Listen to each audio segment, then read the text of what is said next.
Kani gadega Batisi TV, bat pidang pet yaki kubor baman kasni.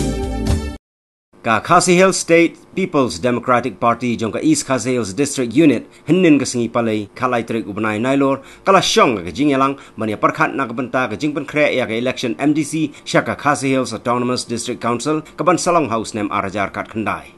Hagani ka jingyalang kabala punlong ha conference hall jong ka MLA hostel laidon lang uba samlin mangyang ubalong MLA ka Hspdp harangkat ka jingedon lang ikong Telinia tangkiu MDC ke parti, bat kiwai kinong kitkam kiba hakmat, bakan tupru ya uba Martel Mukim. Uba Martel Mukim habaya keren bat kilat patai kubor hadin bala wai ke jingyalang, ula ong bakani ke jingyalang ka tang nak benta bani keren sani, nak benta ke jing Pynkhreh ya ke election syag yeng dorbar tawan, jongka KHADC, kaban Salong House nem arajar kat kendai.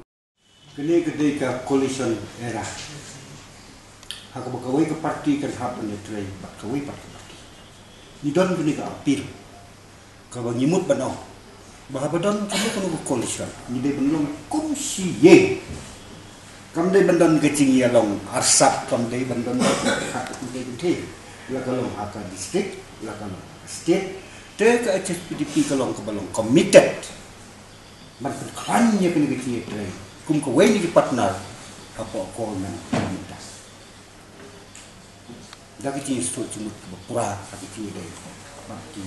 Common policies, programs, jong ke MDA.